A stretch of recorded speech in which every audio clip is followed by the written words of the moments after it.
The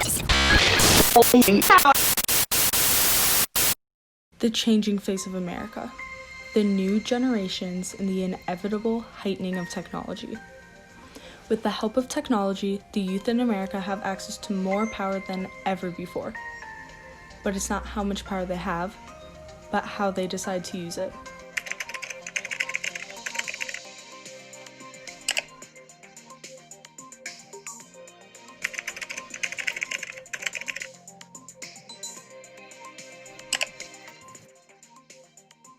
Cancel culture. Have been made to cancel culture. Cancel culture. Cancel culture. Why cancel culture is destroying the country. Canceled. Past 15 years, technology has expanded rapidly. Phones being an everyday accessory, social media connecting the world, and with the tap of a button being able to contact anyone, making it even easier to start disputes. Cancel culture is a form of rejection when someone is removed from a social or a professional circle, either online, on social media, in person, or all of the above. Some believe cancel culture is positive, while others believe it is negative. Some people believe cancel culture can be positive, it can bring awareness to people's wrongs and hold them accountable. This is a common wedge issue within the Democratic Party. On the other hand, cancel culture can be seen as a negative action.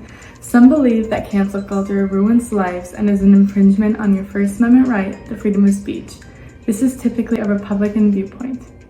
So far, 2019 has seemed to be the peak of cancel culture, with the canceling of famous influencers and celebrities all year round. Famous celebrities are constantly being targeted, some for things they've said or done many years ago, such as Ellen DeGeneres.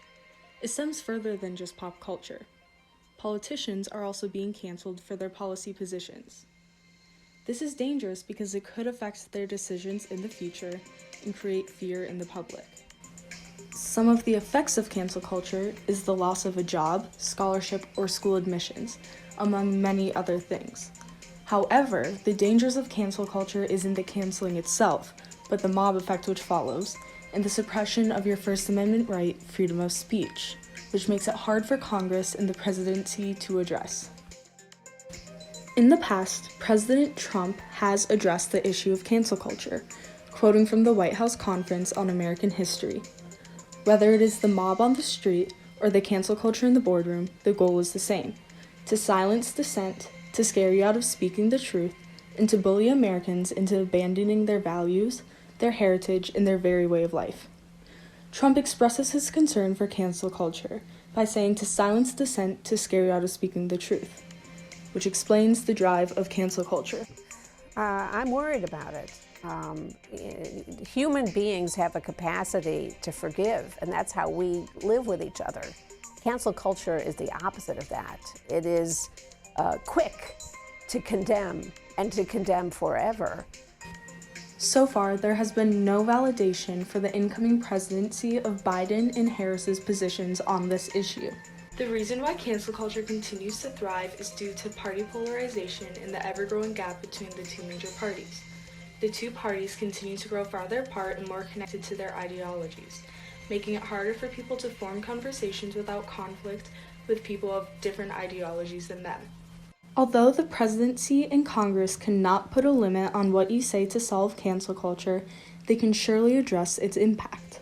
A solution to combat the future generation's effects would be to have a communications course within early teen years.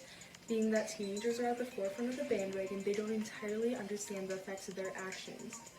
They aren't as able to make bridges between their ideological differences and don't have the skills to have a civil conversation without conflict, which is one of the leading causes of cancel culture. The benefits of a communication course would extend beyond solving the epidemic of cancel culture. It would improve public speaking, self-expression, and collaboration and evaluation of ideas, which you use throughout your life and in a professional setting. I think if we manage to fix some of the inherent structural problems with how people exchange views with each other on social media, some of this will get better too. By developing these skills at a young age, it is easier to transfer them to the real world and on social media. We conducted a survey at Edina High School to ask the students if they thought cancel culture was positive or negative. The results were 90% negative and 10% positive. So what do you think? Do you think cancel culture is positive or negative? How do you think it'll affect our future? Whether you've been a bystander, hopped on the bandwagon, or been canceled yourself, you've surely seen the effects of cancel culture. So as you go on with your day, think twice about your response to someone and how it could affect them. It might just save them a lot of trouble. So why don't we cancel culture?